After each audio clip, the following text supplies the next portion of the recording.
Alhamdulillah Rabbil Alamin. Sallallahu ala nabiyyina Muhammadin wa ala alihi wa sahbihi ajma'in wa man tabi'ahum bi ihsan ila yaumiddin wa sallama tasliman katsira. Amma ba'd. Wa hayyakumullah bi ikhwati fillahi jami'a wa hayyikum bi tahiyyati ahli al-jannah tahiyyatuhum fiha assalam. Assalamu alaikum warahmatullahi wabarakatuh. Insyaallah taala di malam hari yang penuh dengan keberkahan ini kita akan melanjutkan sebuah perjalanan panjang dari kehidupan seorang muslim yang mana tujuan akhir kita adalah surganya Allah Subhanahu wa taala. Dan salah satu jalan termudah menuju surganya Allah Subhanahu wa taala adalah istiqamah, selalu berada di jalan talabul ilmi. Seperti apapun rintangannya, seperti apapun kesulitannya, seperti apapun halangannya, kita harus tetap berada, kita harus terus berusaha untuk tetap berada di jalur talabul ilmi, karena itu adalah jalan yang menjadikan seorang muslim diangkat derajatnya oleh Allah Subhanahu wa taala, sebagaimana yang difirmankan dalam Al-Qur'anil Karim, yarfa'illahu alladhina amanu minkum walladhina utul al-ilma darajat. Allah Subhanahu wa taala mengangkat keutamaan seorang muslim dengan imannya, dan orang-orang yang berilmu di atas mereka memiliki maqam yang berbeda dibandingkan mukmin yang lain. Karena maqamul ilm,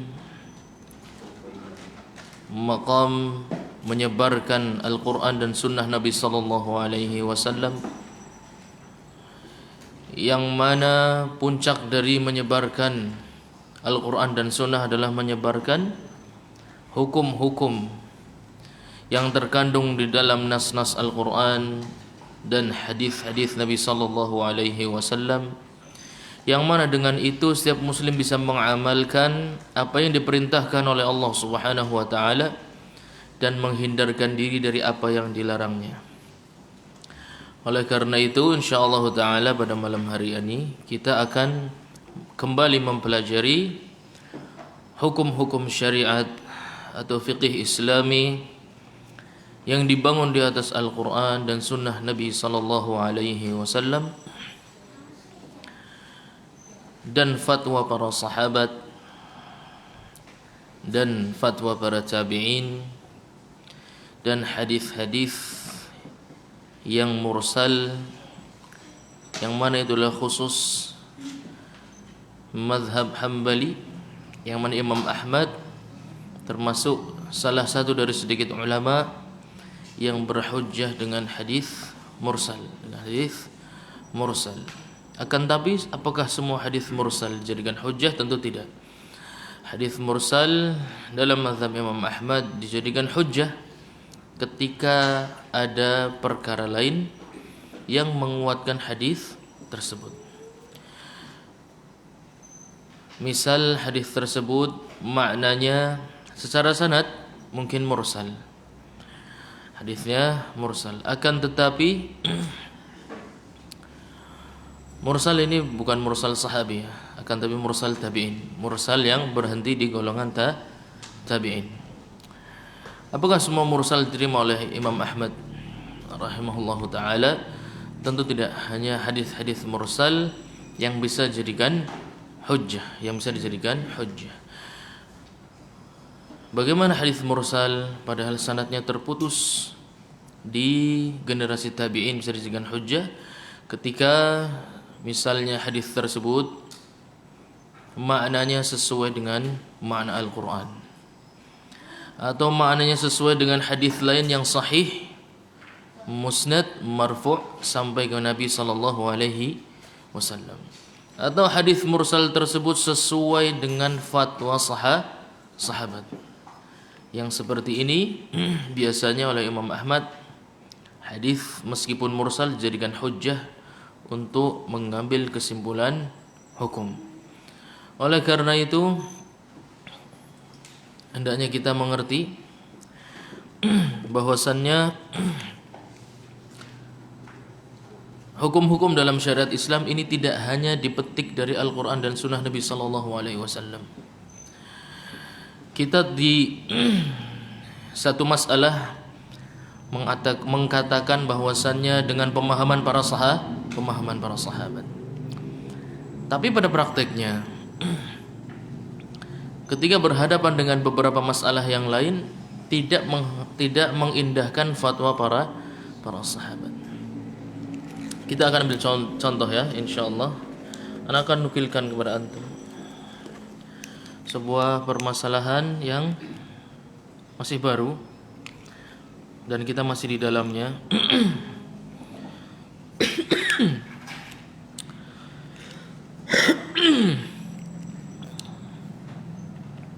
Bagaimana kemarin atau mungkin sampai hari ini masih, kemarin juga ada yang menyampaikan bahwasannya banyak sekali yang mendakwahkan bahwasannya salat tarawih itu 8 rakaat dan bukan 20, berdalih dengan bahwasanya hadis ini dhaif dan lain sebagainya. Akan tapi dalam mazhab Imam Ahmad dan juga mazhabnya Imam Asy-Syafi'i, salat tarawih itu 20 rakaat. Apakah mereka tidak mengerti hadis yang didhaifkan oleh ustadz di zaman kita? Apakah Imam Ahmad sejahil itu tentang unsur-unsur yang bisa menyebabkan sebuah hadis dikatakan dhaif dan tidak bisa dijadikan hujjah? Padahal para ulama yang ahli melakukan jarh dan ta'dil, ahli meneliti hadis, mengerti illah-illah atau alasan-alasan sebuah hadis dikatakan dhaif, itu tidak lepas dari ilmunya Imam Ahmad. Imam Ahmad rahimahullahu taala punya sebuah kitab berjudul Al-Ilal. Al-Ilal. Di sana disebutkan alasan-alasan yang sangat khafi, yang sangat tersembunyi, yang tidak semua orang mengerti bahwa alasan tersebut bisa menyebabkan hadis menjadi dhaif. Imam Ahmad sangat mengerti sebab-sebab yang menjadikan sebuah hadis menjadi dhaif yang tidak dimengerti orang lain. Itu derajat keilmuan Imam Ahmad dalam ilmu hadis.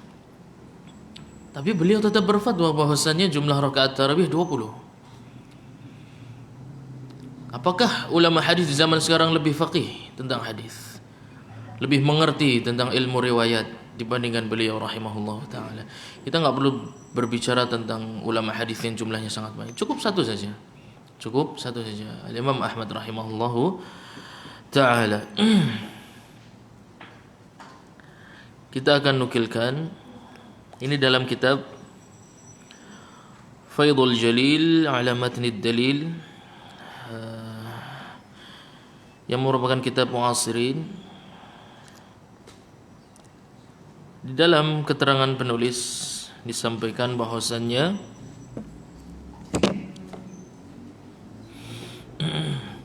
wa zahirul madhhab anna sunnat tarawih la tahsulu illa bistikmal al-20. Dan yang nampak menurut penulis bahwasanya mazhab Imam Ahmad, fatwa Imam Ahmad menunjukkan bahwa kesempurnaan tarawih tidak bisa didapatkan kecuali dengan 20 rakaat.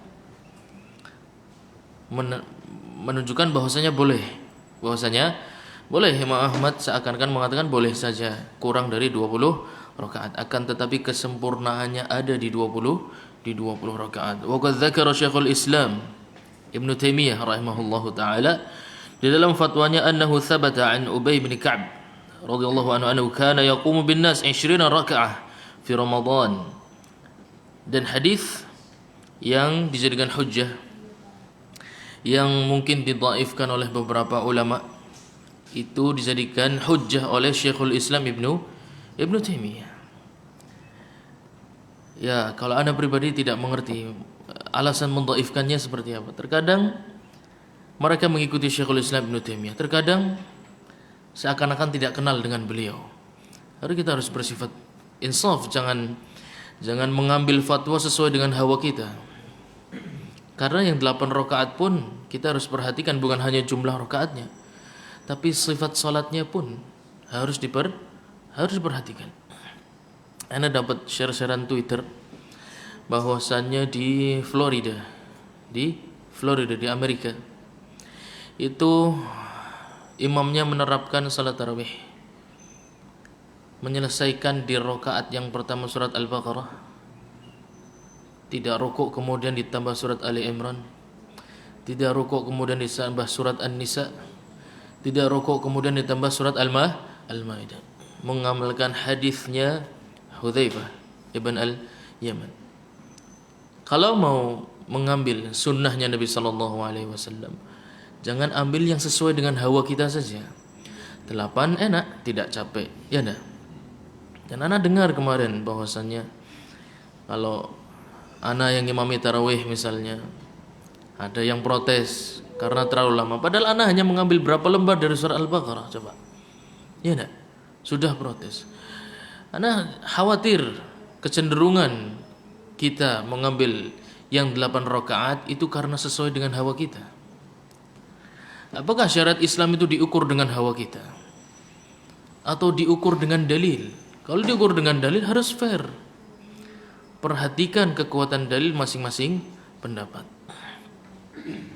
Kita akan perhatikan. Syekhul Islam Ibnu Taimiyah mengatakan bahwasannya riwayat yang berasal dari sahabat Ubay bin Ka'ab, salat tarawih bersama para sahabat 20 rakaat adalah riwayat yang thabitah, riwayat yang bisa dijadikan hujjah. Wa qala Ibnu Abdul Bar, Al-Imam Ibnu Abdul Bar seorang ulama Malikiyah, seorang mujtahid di kalangan Malikiyah, mengatakan di dalam kitabnya Al-Istidhkar, qala Ibnu Abdul Bar fil 20 rakaah min ghairi khilafin baina sahabah. Tidak ada khilaf di kalangan sahabat bahwasanya salat tarawih 20 rakaat. Bagaimana menurut anda? Al-Imam Ibnu Abdul Bar tidak paham tentang riwayat, tidak paham tentang hadis atau seperti apa kira-kira? Beliau mujtahid. Kama fil istidhkar, seperti disebutkan dalam kitab Al-Istidhkar. Dan ijma' para sahabat hujjah. Nabi sallallahu alaihi wasallam, la tajtami'u ummati ala dhalalah. Umatku, sahabatku tidak akan sepakat dalam satu hal yang mana itu adalah kesesatan, itu tidak mungkin. Kalau sahabatku sudah sepakat dalam satu hal, insyaallah itu adalah sebuah hak, sebuah hal yang benar. Oleh karena itu ijma' para sahabat dalil qat'i, dalil yang kebenarannya dihitung sebagaimana Al-Quran, bahkan ijma' para sahabat akan menghukumi makna Al-Quran yang multitafsir. Ayat-ayat Al-Quran yang multitafsir akan dikerucutkan maknanya dengan ijma' para sahabat. Lalu bagaimana kita menyelesaikan? Dalam Sahih Al-Bukhari disebutkan 8 rakaat, Sahih Muslim disebutkan 8 rakaat. Lalu bagaimana para sahabat bisa ijma' 20 rakaat? Apakah yang paling banyak menyaksikan salat tarawihnya Nabi sallallahu alaihi wasallam itu sahabat atau Aisyah radhiyallahu anha? Adalah seorang wanita, ada yang namanya kondisinya sedang haid dan lain sebagainya.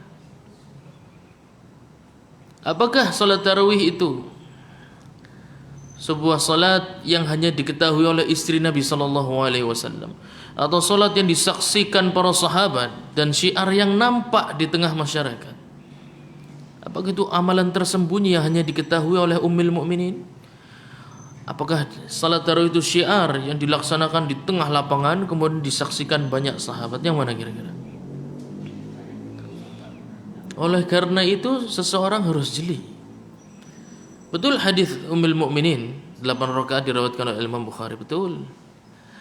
Akan tapi harus diperhatikan riwayat yang lain dari para sahabat yang menyaksikan tarawihnya Nabi sallallahu alaihi wasallam, yang menyaksikan tarawihnya Ubay bin Ka'ab dan para sahabat yang lain.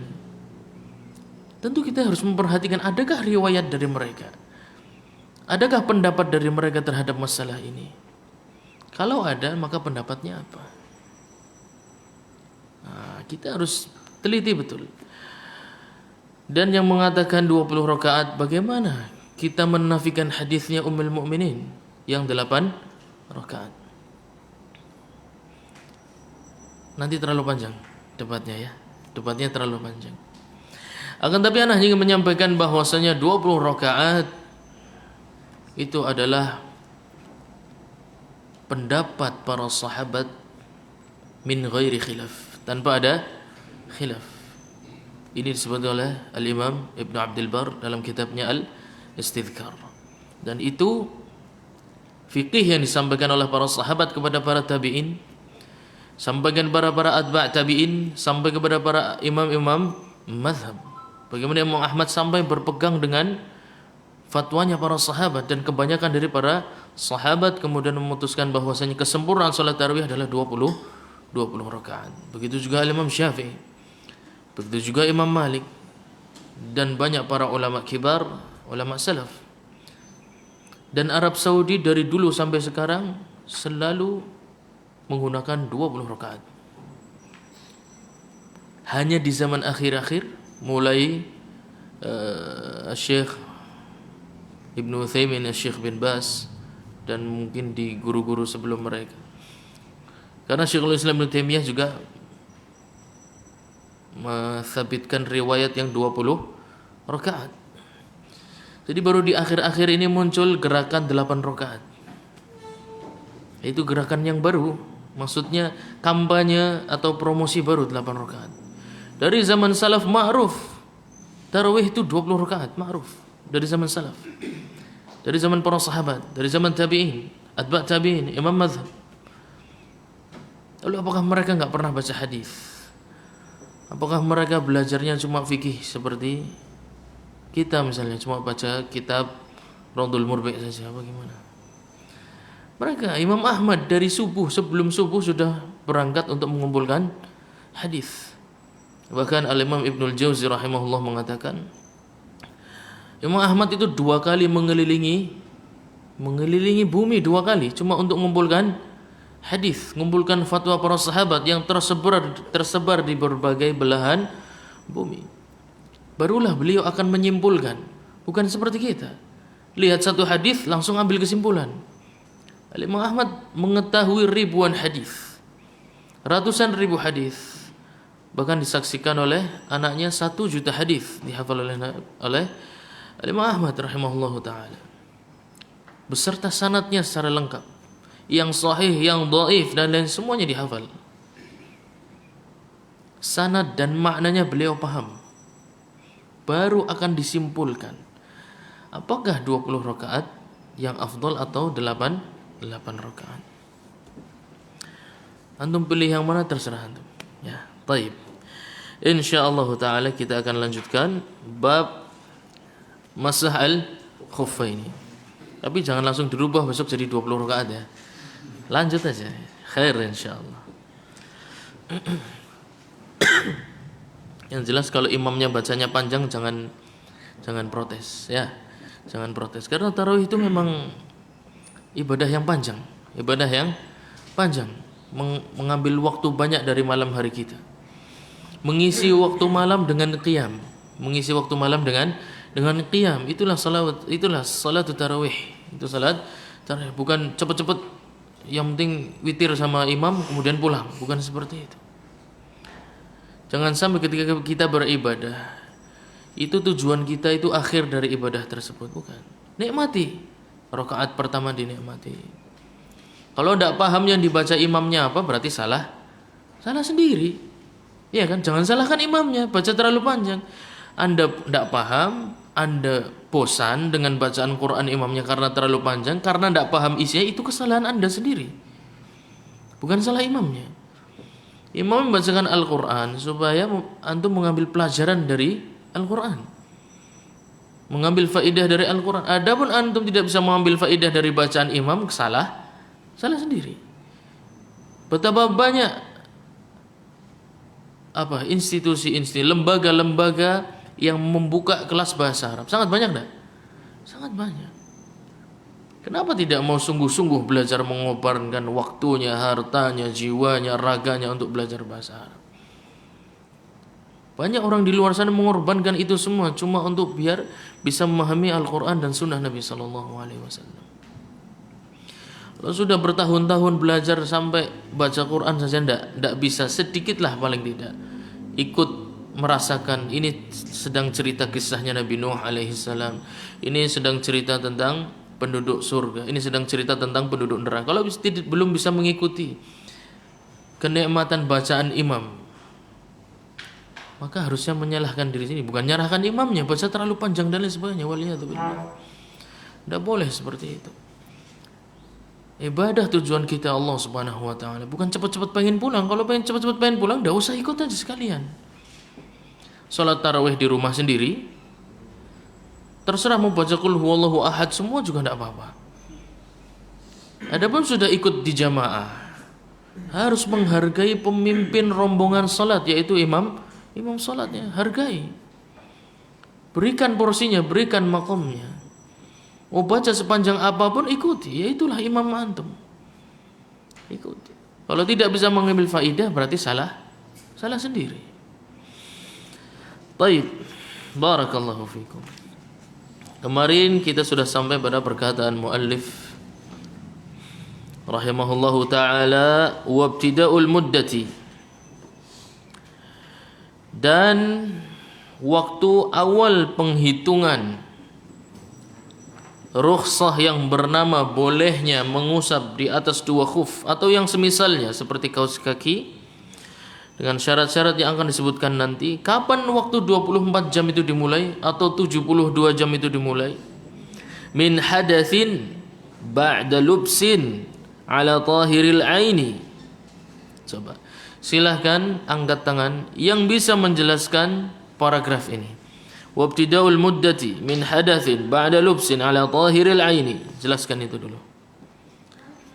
Anak kemarin sudah bilang, anak akan tanya bahwasanya harus ada yang bisa menjelaskan paragraf yang ini. Jangan sampai pulang kemudian kitabnya hanya ditaruh di lemari, ditanya, "Abi habis ikut pelajaran ini fikih Islami. Thayyib, saya tolong diajari." Itu dibuka, ini apa ya maksudnya ya? Loh, ya buang-buang waktu yang seperti itu. Waktu yang singkat, antum harus ambil faedah sebanyak mungkin. Jangan terlalu zuhud dalam talabul ilmi, harus tamak ya dalam talabul ilmi. Silakan jelaskan paragraf tersebut. Wabtida'ul muddati min hadatsin ba'da lubsin ala tahiril aini.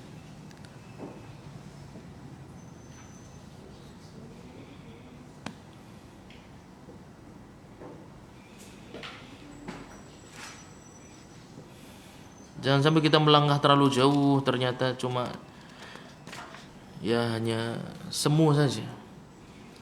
Banyak anak bertemu para talabatul ilm, saya sudah menyelesaikan matan ini dengan Ustadz fulan, matan ini dengan Ustadz fulan. Tayyib, mana buahnya, mana samarahnya, mana? Bisa enggak menjelaskan paragraf-paragraf ini? Kalau tidak bisa, ya buat apa kita membanggakan diri pernah belajar dengan Ustadz fulan, pernah menyelesaikan kitab ini dengan Ustadz fulan? Mana hasilnya? Kita ambil banyak-banyak buat apa? Sedikit-sedikit, satu-satu, tapi mutqin. Antum paham betul, antum di rumah bisa menyampaikan kepada, paling enggak keluarga dulu. Latihan antum di rumah, ilmunya disampaikan kepada keluarga. Nanti antum ketika belajar ngajar, paling enggak kepada keluarga, nanti antum ngerti di bagian mana yang antum tidak paham. Ya, terkadang seseorang ketika mengajar itu dia jadi mengerti bagian mana yang sebenarnya dia belum paham betul. Tapi kalau antum nggak pernah nyoba ngajar apa yang antum ambil, antum nggak akan ngerti kelemahan antum. Itu pengalaman kita semua seperti itu. Oleh karena itu coba nanti di rumah, ini maksudnya seperti ini maksudnya seperti ini.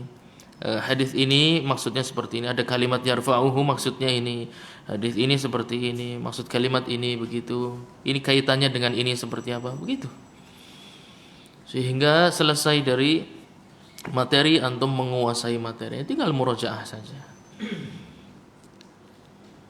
Ayo, yang mau jelaskan siapa? Angkat tangan.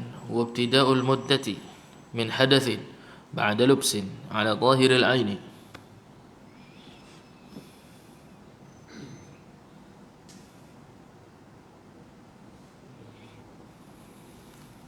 Coba. Salah nanti kita bantu untuk perbaiki. Kalau jawabnya salah nanti diperbaiki, biasanya ingatnya lebih kuat biasanya.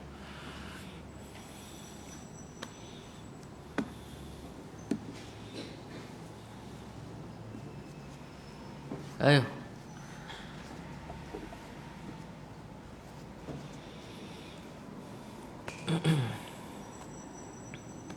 Wabtida'ul muddati min hadatsin ba'da lubsin ala zahiril aini.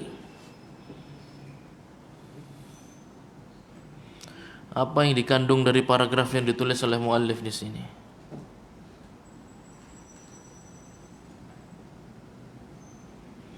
Coba nanti kita rangkai satu-satu. Silakan. Hitungan waktu dimulai pada saat penggunaan kufur dalam kondisi suci. Hitungan waktu dimulai pada saat Terjadinya hadas pada saat penggunaan kufur dalam kondisi suci. Tayyib. Jadi ibtida'ul muddah min hadatsin ba'da lubsin. Kalimat min hadatsin menunjukkan sebelumnya khuf atau kaos kaki yang seperti khuf, maksudnya syarat-syaratnya itu dipakai dalam kondisi suci. Itu yang dikandung dari perkataan muallif. Khuf atau yang semisal dengannya dipakai dalam kondisi suci. Ya, sudah bersuci baru dipakai. Kemudian terjadi hadaslah, itulah waktu penghitungan dimulai. Ahsant. Ala zahiril aini. Apa yang dimaksud dari ala zahiril aini? Apa yang ingin disampaikan muallif dari kalimat ini?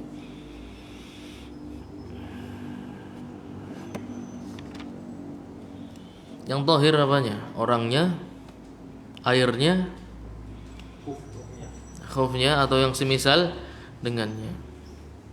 Mengusap di atas khuf atau yang semisal dengannya. Khufnya statusnya tahiril aini. Apa maksud tahiril aini?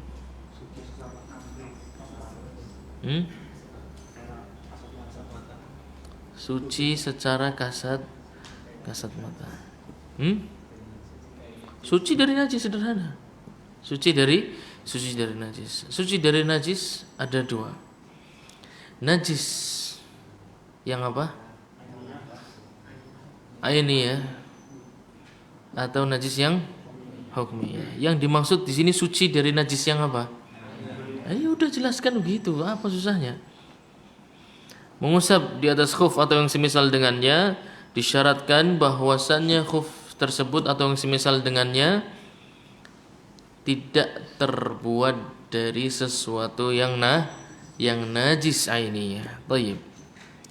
Fala yamsahu ala najis, dijelaskan oleh penulis bahwasannya tidak boleh mengusap di atas khuf atau yang semisalnya ketika terbuat dari najis. Karena najis ainiyah itu tidak bisa menjadi tahir abadan.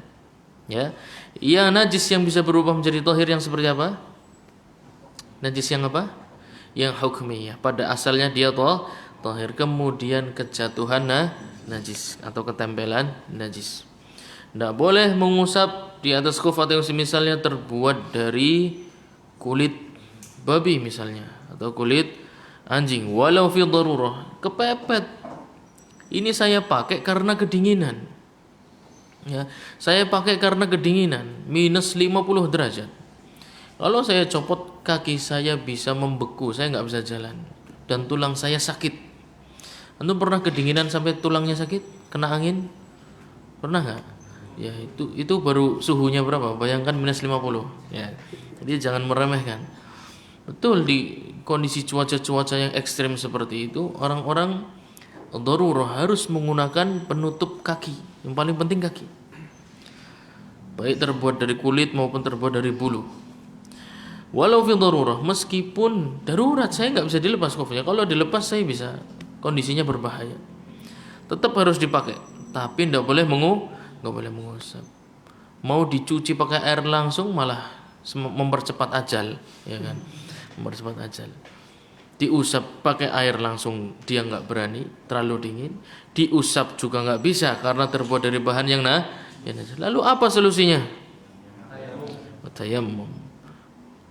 wa yatayammam ma'aha limastur. Kalau kondisinya seperti itu, maka dia bisa tayammum limastur dengan syarat khuf atau yang semisalnya menutup kedua mata kaki. Naam. Jamil. Ahsanallahu ilaikum. Mubah. Syarat kemudian setelah tahiril aini, syaratnya adalah dia harus sesuatu yang mubah. Apa maknanya? Fala yajuzul mashu ala maghsubin. Mubah di sini maksudnya bukan sesuatu yang hasil dari mencuri, ya, atau tidak boleh digunakan, haram. Haram untuk digunakan. Misalnya wala ala haririn li rajul.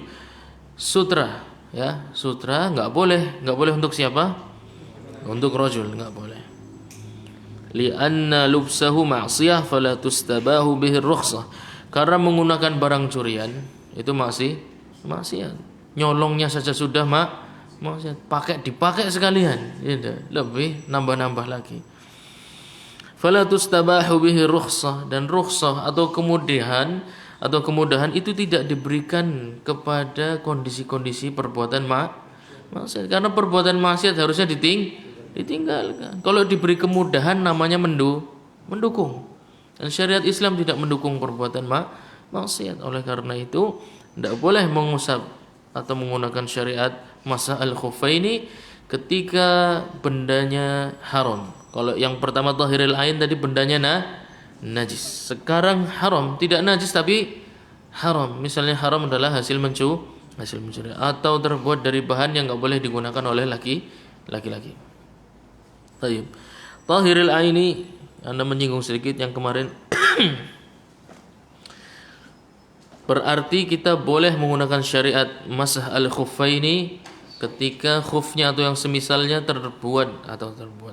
Statusnya adalah bukan najis tapi mutanajjis. Apa bedanya najis dan mutanajjis?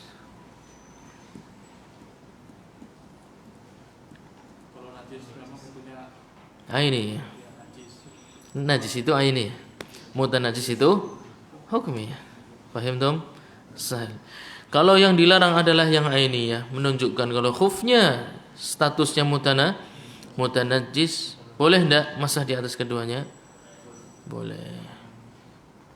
Kalau najisnya berada di bawah. Kalau najisnya berada di atas, pertanyaannya.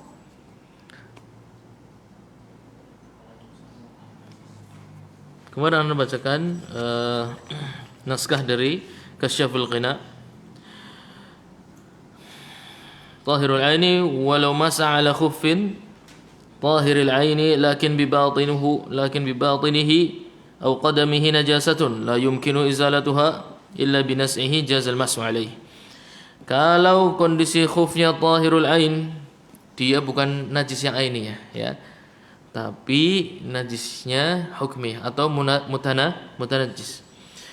Mutanajjisnya bagaimana? Dia terbuat dari benda yang tahir. Misalnya terbuat dari kulit sapi misalnya, ya. Kulit sapi yang bukan bangkai, ya, yang bukan bangkai. Kemudian bagian bawahnya ada najis. Habis nginjek kotoran kucing misalnya atau kotoran anjing. Dan najis tersebut tidak bisa dihilangkan kecuali harus dicopot dulu, kemudian digosok, kemudian dikasih rinso, kemudian dijemur, kemudian banyak sekali prosesnya untuk menghilangkan najis tersebut. Kalau kondisinya sampai harus dicopot, maka tidak perlu dicopot. Syaratnya tadi najisnya di mana? Di bawah. Pertanyaannya, kalau najisnya di atas, boleh nggak mengusap menggunakan syariat masah al-khuffaini? Ini berkaitan dengan babul miyah. Mana? Kan sekarang mutanajjis. Itu najis maksudnya yamsuh ala najis, itu najis yang terbuat dari sesuatu yang najis, yang aini. Sekarang yang tahirul ain, mutanajjis. Asalnya tahir kulit sapi, bukan sapi bangkai, tapi sapi yang disembelih dengan syariat Islam. Kulitnya digunakan untuk membuat sepatu. kemudian kejatuhan kotoran yang najis di bagian atasnya. Boleh nggak mengusap? Kalau di bawah boleh dengan syarat tidak bisa dibersihkan tadi ya, harus dicopot dulu, digosok dan lain sebagainya. Sekarang kalau di atas, kalau najisnya berada di atas, boleh. Asal bisa dibersihkan. Ya berarti nggak ada, dibersihkan dulu, ya sudah berarti nggak ada najisnya. Gimana? Hah? Kif? Nggak jelas. Iya, iya, iya. Jawab dengan istilah-istilah yang fiqhi. Anda sudah bilang ini berkaitan dengan babul miyah.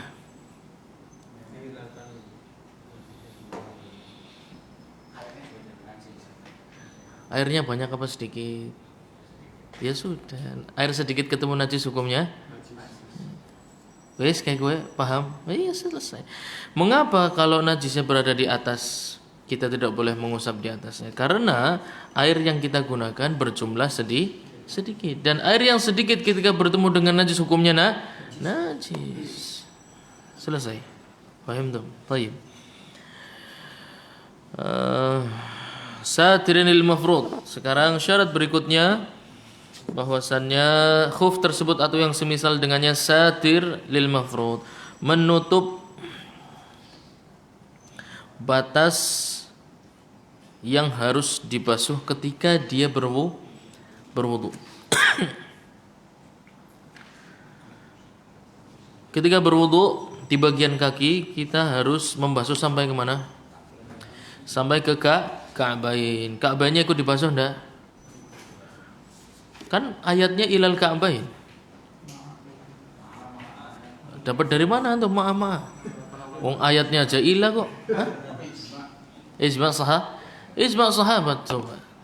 Ya, ijma' sahabat bagaimana bisa menentukan makna Al-Qur'an. Ajib. Jadi ijma' sahabat itu dalil qat'i. Dalil yang enggak boleh ditolak. Kalau sahabat sudah ijma', itu akan sangat menentukan makna dari ayat Al-Quran atau hadis Nabi Sallallahu Alaihi Wasallam. Karena pada asalnya ilah itu menyebabkan daerah tujuan atau titik yang menjadi tujuan itu tidak ikut dihitung, tidak ikut dilewati. Antum mengukur dari rumah antum sampai ke masjid, kira-kira meterannya sampai masuk ke dalam masjid enggak kira-kira? Cuma sampai depan kan? Ya sudah. Itulah ilah pada asalnya. Kalau antum mengatakan ilah di sini bermakna ma'a, dapat dari mana? Antum menantang firman Allah Subhanahu wa taala, jelas-jelas lafadznya ilah kok diganti ma'a. Yang bisa merubah tentu bukan antum, tapi siapa? Ijma'nya siapa?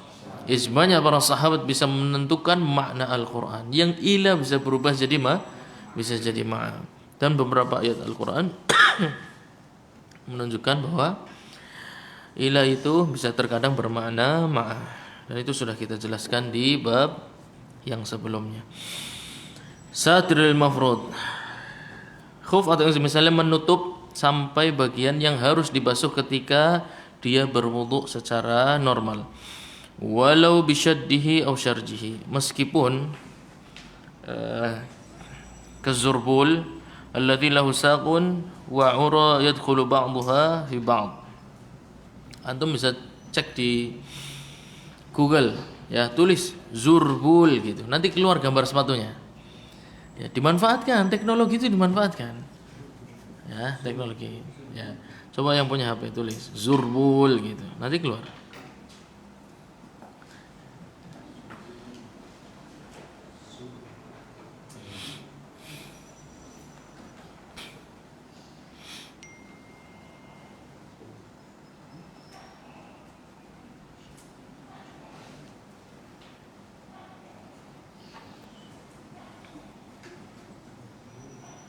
Bulan enggak gambarnya?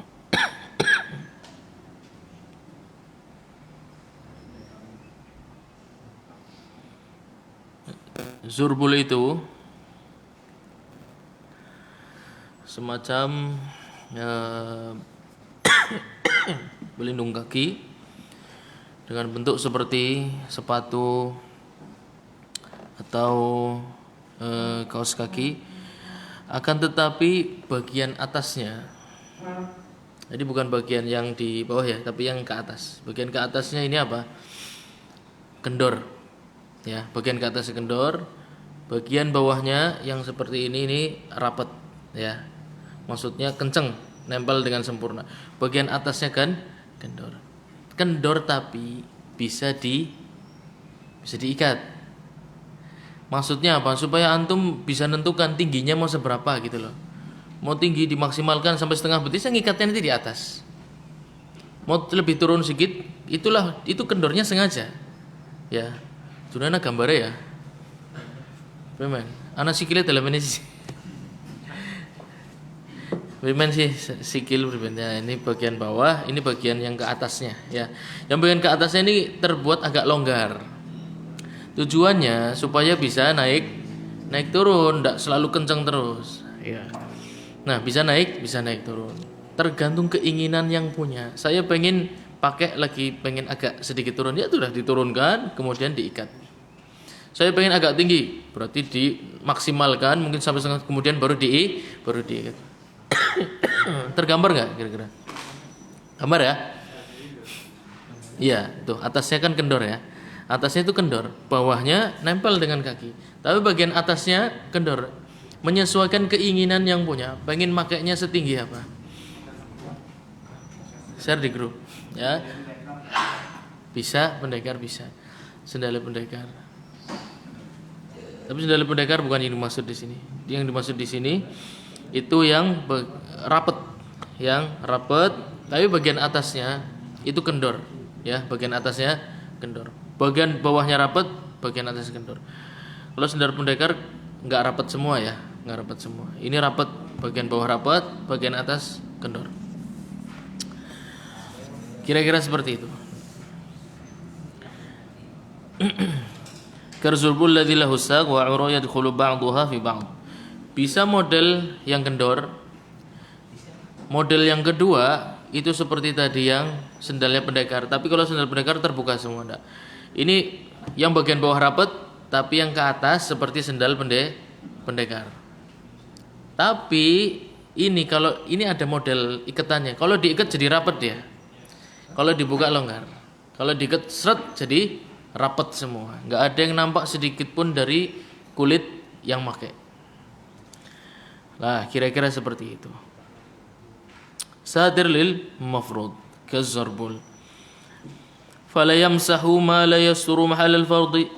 Nah, kalau tadi longgarnya bisa jadi rapat karena diikat, atau yang tadi seperti anyaman ya, seperti anyaman, tapi bisa diikat kemudian jadi rapat, yang seperti ini tetap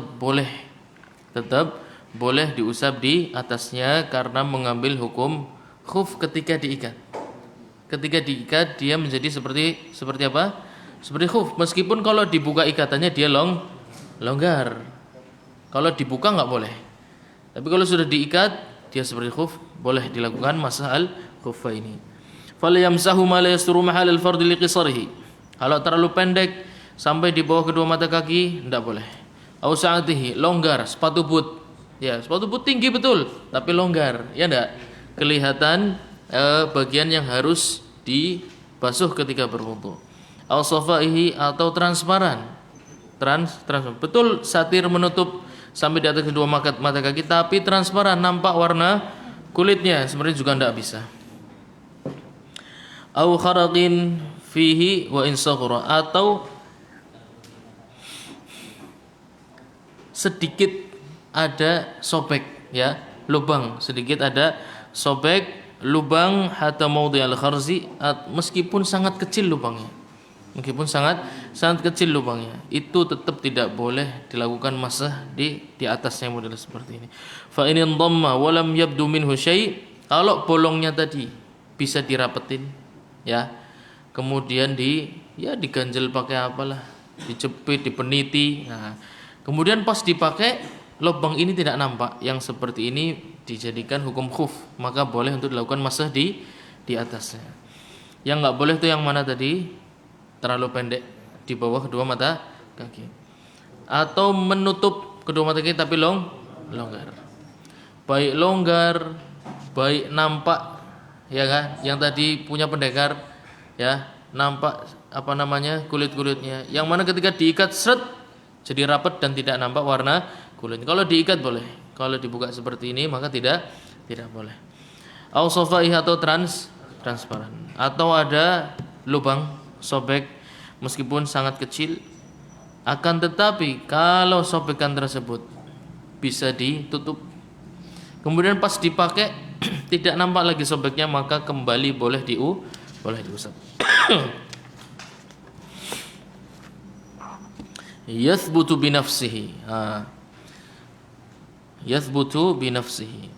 Makna yathbutu binafsihi itu mudahnya tidak melorot, ya. Sabit, dia tetap. Antum pernah punya kaos kaki yang kegedean enggak? Iya, antum pakai jalan, lama-lama melorot terus, seret. Iya enggak? Apa banyak di rumah di sini kegedean? Kalau antum punya gampang, ilustrasinya sangat mudah. Antum jalan dia melorot sendiri, iya kan? Nah, yang seperti ini enggak boleh masuk di atas keduanya. Ya, enggak boleh. Dia melorot, tapi kalau tak ikat, ya, dia melorot, tapi pentak tala ini epinora melorot. Nah, berbeda dengan yang tadi. Kalau tadi ditaleni boleh, kalau ini ditaleni tidak boleh. Kalau ini ditaleni tidak boleh. Perbedaannya nanti. Fa in lam yathbut illa bi syaddihi lam yajuz al mashu alaihi. Yang melorot tadi meskipun Anda tali, ya, Anda ikat bagian bawahnya, kuput, orang bakal melorot maning, tetap tidak boleh dilakukan masah di atas keduanya. Kecuali satu kondisi. Yang melorot tadi asalnya tidak boleh, bisa jadi boleh. Satu penyebabnya. Wa in thabata bina'laini. Satu kondisi yang menyebabkan kaos kaki melorot boleh dilakukan masah di atas keduanya adalah tidak melorot karena menggunakan sandal. Cuma satu yang boleh. Selain itu nggak bisa. Kenapa? Karena sandal ini pengecualian. Pengecualian. Karena banyaknya hadis-hadis yang menunjukkan bahwasanya Nabi Shallallahu Alaihi Wasallam mengusap di atas jawrobnya dan sandalnya. Karena itu perbuatan Nabi Shallallahu Alaihi Wasallam, maka dilakukan pengecualian. Pada asalnya tidak bisa. Karena sesuatu yang melorot pada asalnya tidak bisa digunakan dan tidak bisa mengambil hukum khuf. Adapun yang tadi, yang pertama, yang melorot bagian atasnya, ya enggak? Sekarang sama-sama enggak ditaleni nih, sama-sama enggak ditaleni. Yang melorot bagian atasnya. Yang kedua yang melorot bagian bawahnya, ya enggak? Kalau dibuat jalan, kira-kira yang copot yang pertama apa yang kedua? Yang pertama yang melorot yang ke atas. Yang kedua yang melorot yang bagian bawah. Kalau bagian bawah melorot, yang melorot semua. Biasanya kalau yang terlalu besar seperti ini. Kira-kira kalau dibuat jalan, itu yang nanti lepas duluan yang mana kira-kira? Yang kedua ya. Yang pertama lepas dah. Yang pertama dah lepas karena bagian bawahnya kencang, ya dah. Itulah penyebab membedakan dua masalah. Yang pertama, ini adalah bukan sesuatu yang wajar orang pakai. Ya kaos kaki melorot ngapain dipakai? Kemudian dikasih rukhsah sekalian. Ya enggak? Rukhsah itu diberikan kepada hal yang dibutuhkan oleh manusia. Enggak ada manusia yang sengaja jalan-jalan pakai kaos kaki kedodoran, itu enggak ada. Kemudian sengaja sampai melorot-melorot, enggak ada. Nah, rukhsah tidak diberikan pada hal-hal yang seperti ini. Beda dengan yang pertama, karena yang pertama masih bisa digunakan untuk berjalan. Maka rukhsah bisa diberikan kepada yang seperti itu dengan syarat menutup seluruh batas kaki yang harus dibasuh ketika dia berwudu. Udah, selama itu ketutup dan enggak melorot lagi bagian atasnya maka boleh. Beda dengan yang bawah. Kalau yang bawah cuma boleh satu ketika dirapatkan menggunakan sandal. Karena itulah perbuatan Nabi Sallallahu Alaihi Wasallam. masaha ila khal'ihima madamat muddatuhu.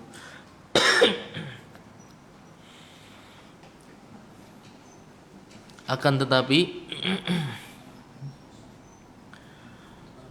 waktu masahnya menjadi terikat dengan sandal.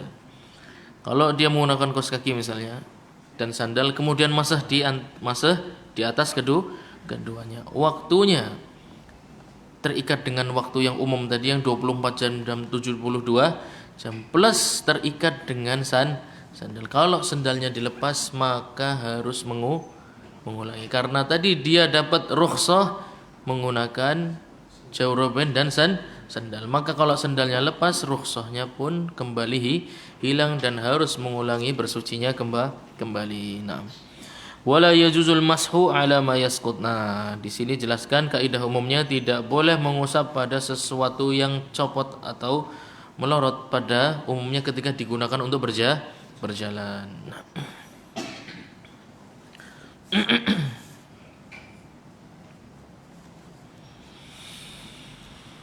Wa jawrabin min khuffin bayan li zahir.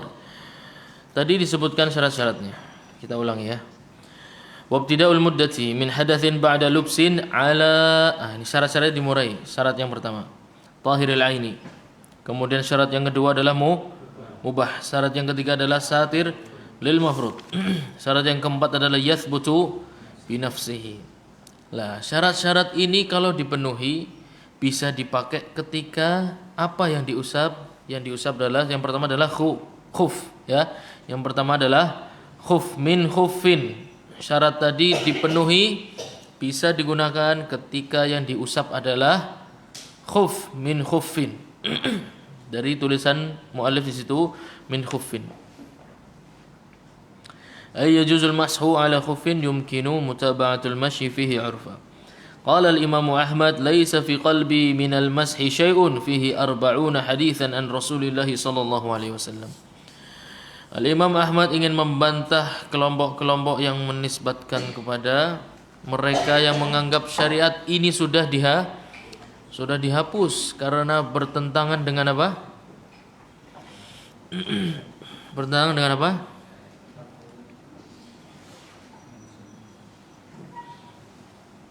Yang menganggap syariat masah al-khuffaini sudah dihapus, yang menganggap syariat masah al-khuffaini sudah dihapus itu karena bertentangan dengan apa? Bukan berarti yang benar ya, ini Anda bilang yang menganggap. Apa alasan mereka menganggap seperti itu? Karena ayat-ayatnya bertentangan dengan apa? Hadis-hadisnya bertentangan dengan apa? Hadisnya bertentangan dengan apa?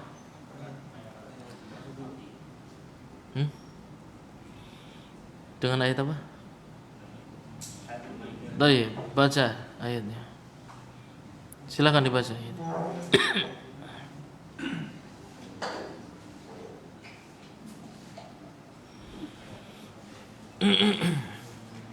Biar antum ingat, tak ulang-ulang terus ayatnya. Ayat wudu seperti apa? Silakan dibaca. A'udzubillahi minasyaitonir rajim.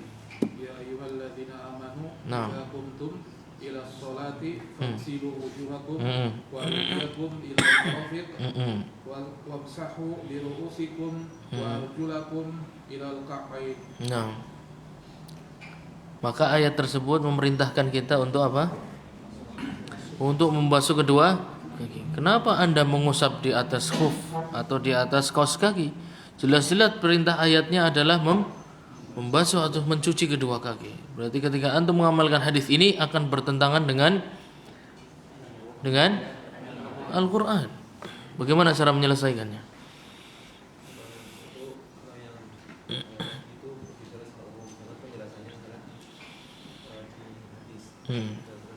Kalau turunnya duluan hadisnya, kemudian ayatnya turun belakangan, berarti Al-Qur'an yang menghukumi hadis. Antum bicara seperti itu ketika hadisnya muncul setelah Al-Qur'an. Bagaimana antum berdalil bahwasannya Al-Qur'an yang turun duluan baru hadis itu muncul sehingga hadis itu menghukumi Al-Qur'an? Bagaimana kalau sebaliknya? perbuatan Nabi duluan, kemudian ayatnya baru muncul, baru turun, kemudian syariat ini ditinggalkan. Ada kemungkinan itu enggak? Ada. Dan memilih salah satu dari kedua kemungkinan itu butuh yang namanya dalil. Bagaimana?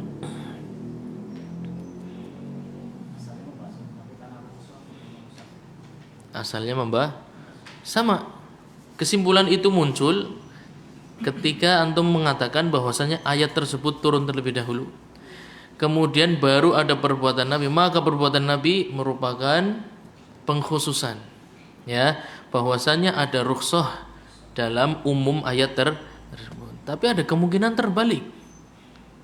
Awalnya perbuatan Nabi dulu sampai diturunkan ayat tentang wudu. Maka ayat ini akan menghapus syariat yang sebelumnya. Karena ayatnya umum.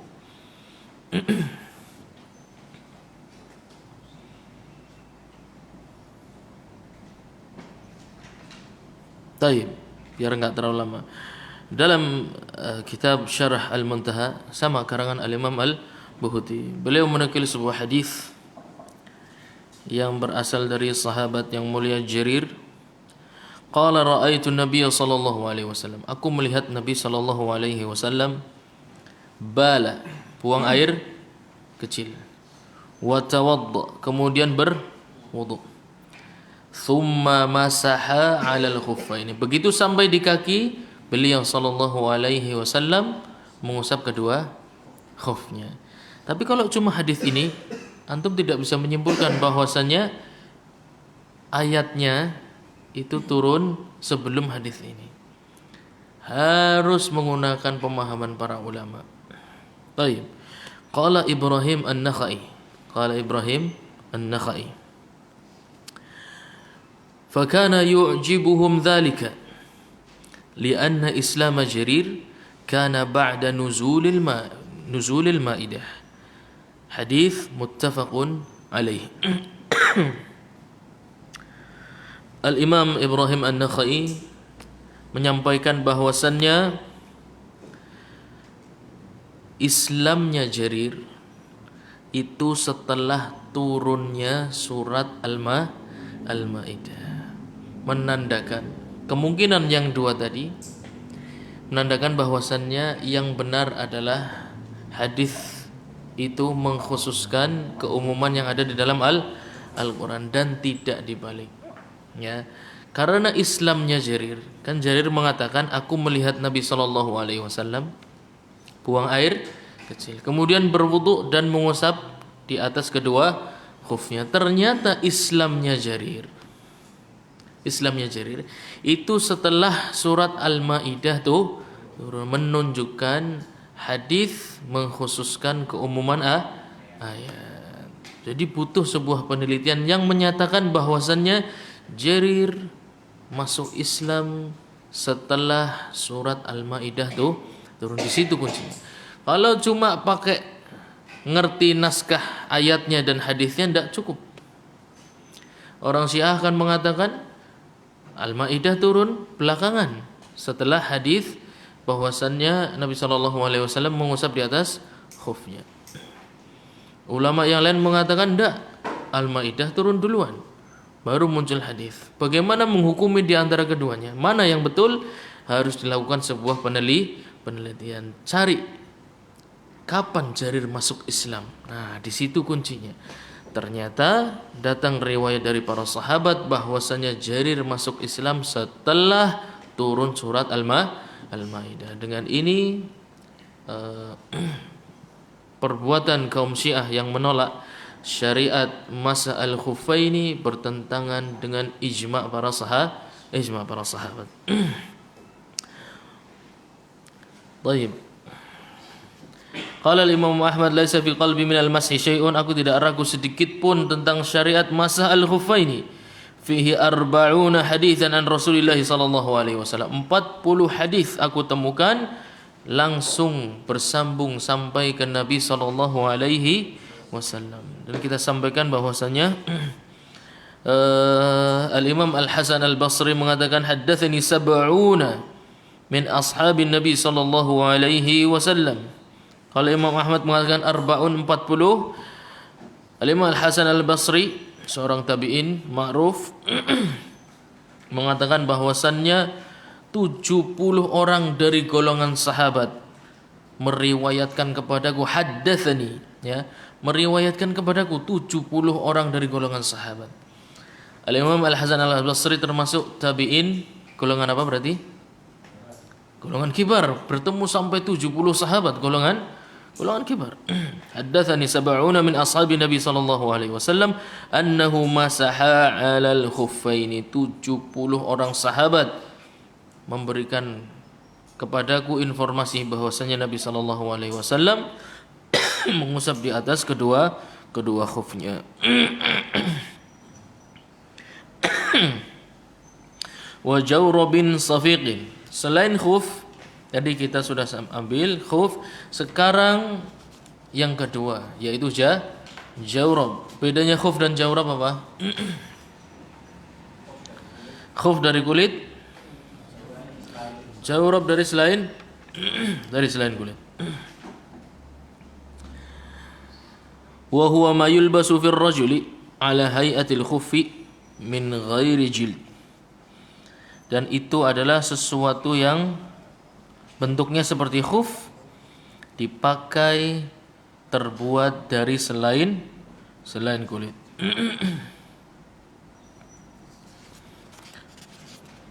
Jawrab.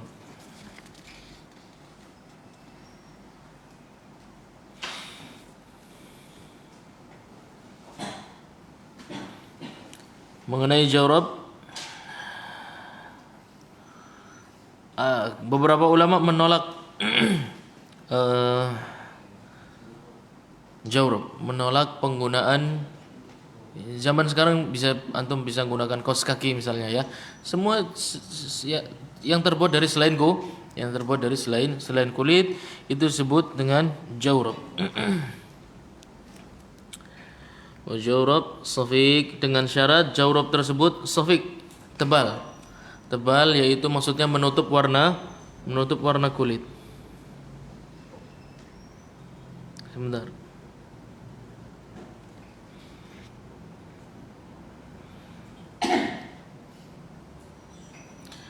Qala al-Imam Ibn al-Munzir warada al-masah 'ala al-jawrabain min 9 min as-sahabah. Dalam beberapa syarah menyebutkan bahwasannya mengusap di atas jawrabain itu riwayatnya datang dari sekitar 9 sahabat. Dan tidak ada yang menyelisihi mereka. Beberapa ulama menolak mengusap di atas kedua jawrabain atau kaos kaki. Yang kita lihat di zaman sekarang kebanyakan kaos kaki yang mirip dengan jawrabain. Bisa terbuat dari bulu, bisa terbuat dari kain wool, yang lain sebagainya. Umumnya kaos kaki. Tapi tebal dan syarat-syarat sudah kita sebutkan. Beberapa ulama tidak melihat syariat ini. Yang boleh khuf, kalau jawrabain tidak boleh. Selain dari kulit tidak boleh. Karena riwayat yang sahih itu khuf dan riwayat yang jawrabain itu tidak kuat. Tetapi Al-Imam Ibn al-Munzir menyampaikan 9 riwayat tentang Nabi SAW mengusap di atas jawrabaini, dan tidak ada satupun riwayat sahabat yang menyelisihi mereka. Antum sudah sampai ijma' belum di pelajaran usul fikih? Belum? Masih jauh.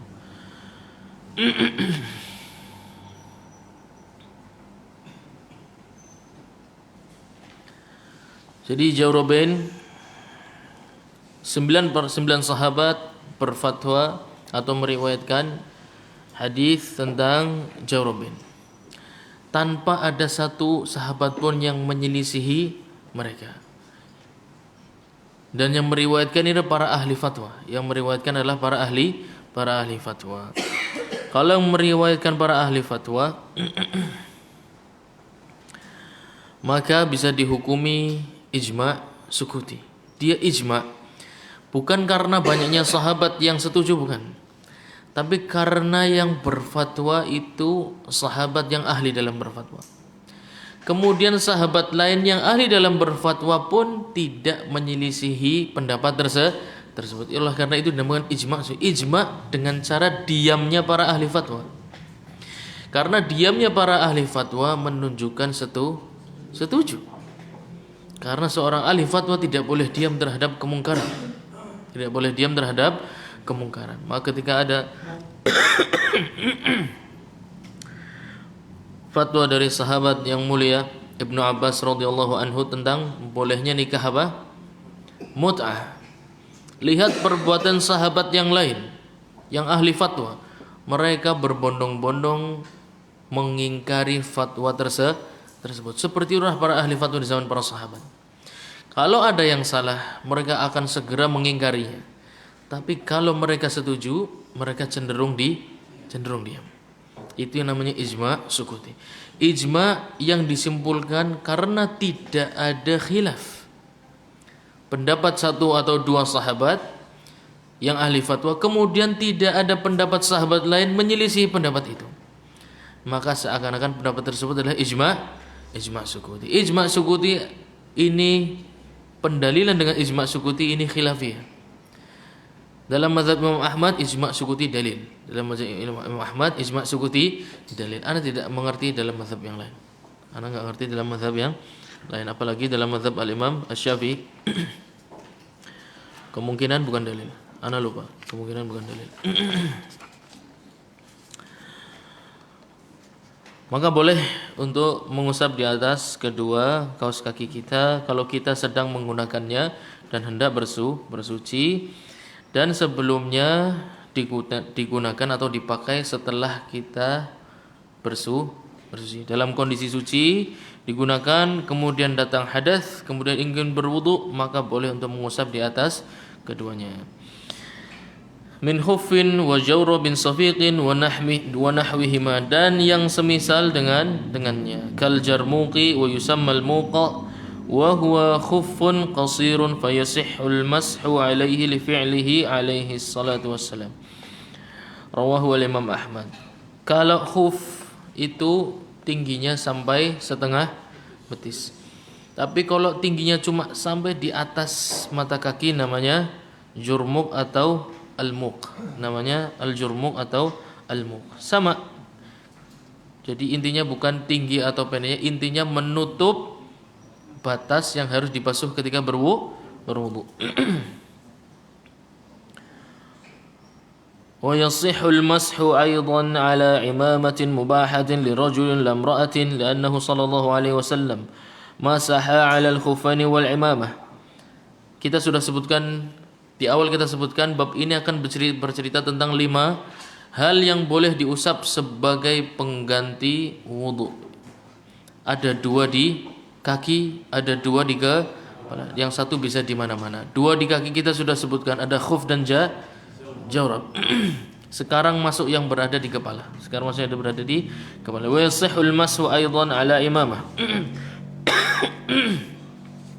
Boleh mengusap di atas imamah. Jadi tidak langsung mengusap di atas kepala kita, tapi imamahnya enggak perlu dilepas dan kemudian mengusap di atasnya. Mubahatin, syaratnya imamahnya mubah. Apa makna mubah? Tidak terbuat dari yang haram atau tidak didapatkan dari proses yang haram. Contohnya apa? Contohnya mencuri. Nah, dia bukan hasil mencuri, bahannya halal, tapi tidak boleh digunakan oleh laki-laki misalnya. Ya, pada asalnya bahannya halal. Ya enggak? Sutra halal apa najis? Halal ya, suci maksudnya, suci ya, tahir bukan najis. Tapi enggak boleh digunakan oleh laki-laki. Meskipun bentuknya imamah, meskipun dia beli dengan cara yang ma'ruf, tidak hasil mencuri. Yasul mashu aidan ala imamah, syaratnya mubahah. Kemudian untuk laki-laki, Adapun wanita menggunakan imamah maka tidak diberikan rukhsah boleh mengusap di atas imamah. Mengapa kira-kira?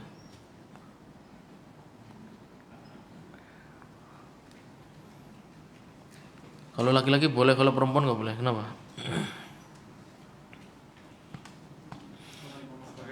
Karena perempuan nggak pakai imamah. Yang menggunakan imamah itu laki-laki. Dan kita dilarang tasyabbuh kepada kaum wanita.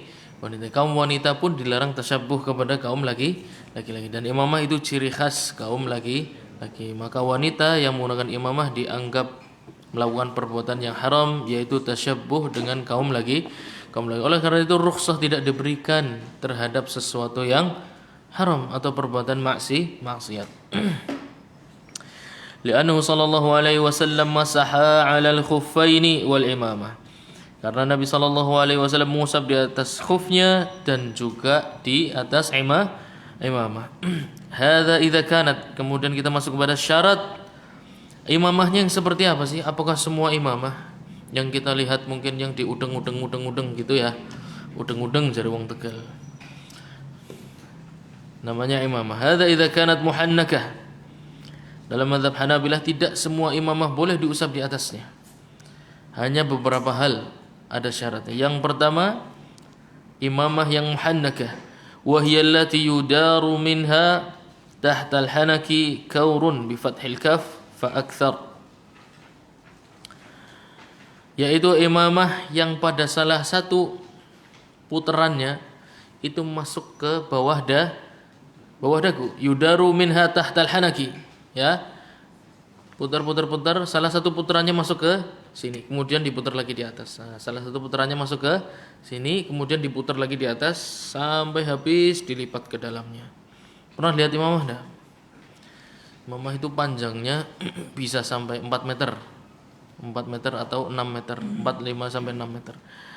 Lebarnya kira-kira ya mungkin 20 cm, mungkin 20 sampai 30 cm. Menggunakan di sini dilipat. Nah, kemudian salah satu lipatannya itu dimasukkan ke bawah dagu. Kemudian diputar lagi, kan terkunci lagi ya. Sampai habis lipatan terakhir diselipkan ke dalam. Nah, itu namanya imamah muhannakah. Gampang antum browsing aja tinggal ditulis ya. Nah. Imamah muhannakah itu imamah yang boleh diusap di atas keduanya. Kok cuma yang itu? Apa dalilnya? Nah, nanti insyaallah. Au dzata du'abatin. Atau yang modelnya terakhirnya dikunci kemudian ditarik ke belakang sana, jadi seperti ada ekornya. Seperti ada ekornya. Bi dhammil majah wa ba'daha hamzah muftah. Wahia taraful imamah al-murkha, ujung imamahnya gantung ke belakang, tapi gantungnya ngunci ya, bukan yang terakhir tiba-tiba diselampir, bukan diselampir kan, tapi dikunci, ditali di belakang, kemudian gantung ke belakang seperti itu. Fala yasihul mashu 'ala al-imamati as-samma. Imamah samma enggak boleh. Imamah samma itu apa? Imamah yang cuma ngudeng-ngudeng di atas tok, ya. Muter-muternya di atas saja. Enggak ada ke bawah atau enggak dikunci di belakang kemudian ada sisanya gantung ke belakang. Nah, yang boleh dimasah di atas kedua itu cuma dua, yang muhannakah dan dzata du'ab dibaca. Muhannakah atau dzata du'abatin. Yang muhannakah yang lewat sini atau dzata yang dikunci di belakang sana kemudian jatuh seperti ekor di belakangnya. Lalu imamah yang murni di atas kepala saja itu namanya imamah somma.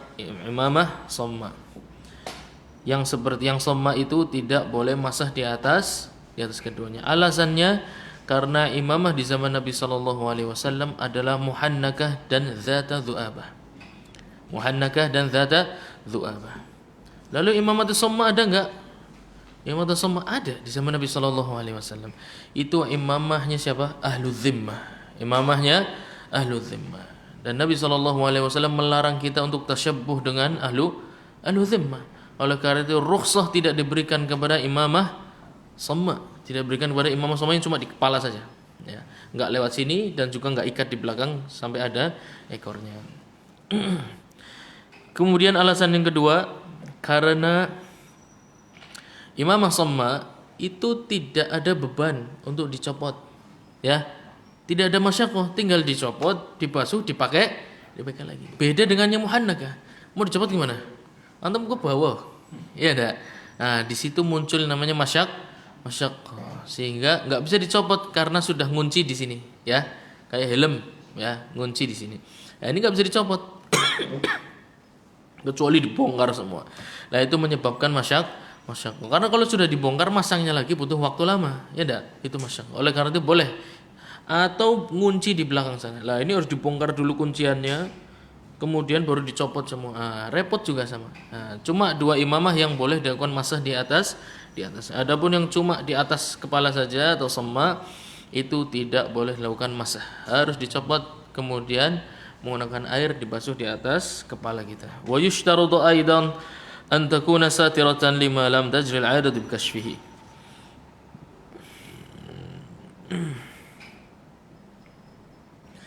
Imamah pada umumnya itu akan menampakkan kedua telinga, ya. Kemudian akan nampak muqaddimatur ra's, bagian depan kepala.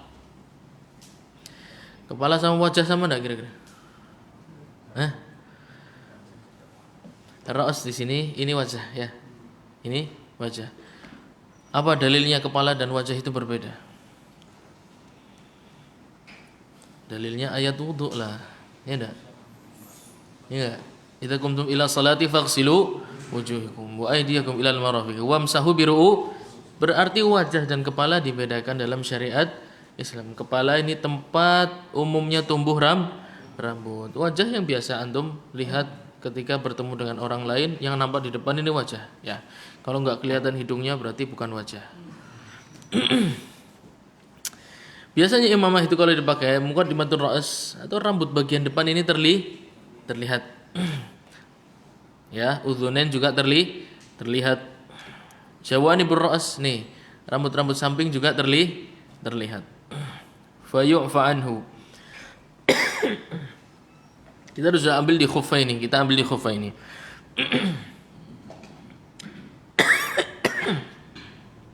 Berarti kepalanya terlihat sedikit ya. Kalau imamah ya, kepalanya sedikit terlihat. Kita kembali ke khuffaini. Khuffaini tadi, kalau ada lubang kecil saja, boleh masah di atas keduanya enggak? Enggak boleh. Kalau imamah beda. Kalau imamah boleh. Padahal rambut samping kelihatan, rambut depan, telinga apalagi, ya enggak? Padahal nampak hal-hal yang harus dibasuh, tapi boleh tidak dibasuh, boleh tidak diusap, dan penggantinya adalah mengusap di atas imamah. Lima syaqqati taharruzi minhu. Pertama, karena itu terjadi di zaman Nabi sallallahu alaihi wasallam, nampak rambutnya, nampak telinganya, ya imamah memang seperti itu. Kemudian masyaqqati taharruz minhu, tidak mungkin bisa dihindari, yang namanya imamah pasti nampak bagian depan, bagian samping, telinga, ini umum nampak. Yang umum nampak maka tidak wajib harus dimasah, ya, tidak wajib harus diusap. Bi khilafil khuf, berbeda dengan khuf. Kalau khuf nampak lubang sedikit saja, tidak boleh dilakukan mengusap di atas keduanya. Wa yustahabbu mashuhu ma'aha, dan disunahkan meskipun yang nampak tadi, ya, rambut-rambut yang nampak tadi tidak wajib untuk diusap, tapi mustahab, ya, mustahab, dianjurkan untuk tetap diusap. Telinga tetap diusap, bagian depan kepala yang nampak pakai imam tetap diusap, samping juga, tapi hukumnya mustahab, dianjurkan. Kalau ditinggalkan pun tidak mengapa, tidak menyebabkan taharahnya menjadi batal. Naam. Waktunya sudah cukup. Kita mulai jam berapa tadi? 11 lebih ya. Sudah 1,5 jam. Cukup, insyaallah kita sambung di pertemuan yang akan datang. Subhanakallahumma bihamdika asyhadu an la ilaha illa anta astaghfiruka wa atubu ilaik. Wassalamualaikum warahmatullahi wabarakatuh.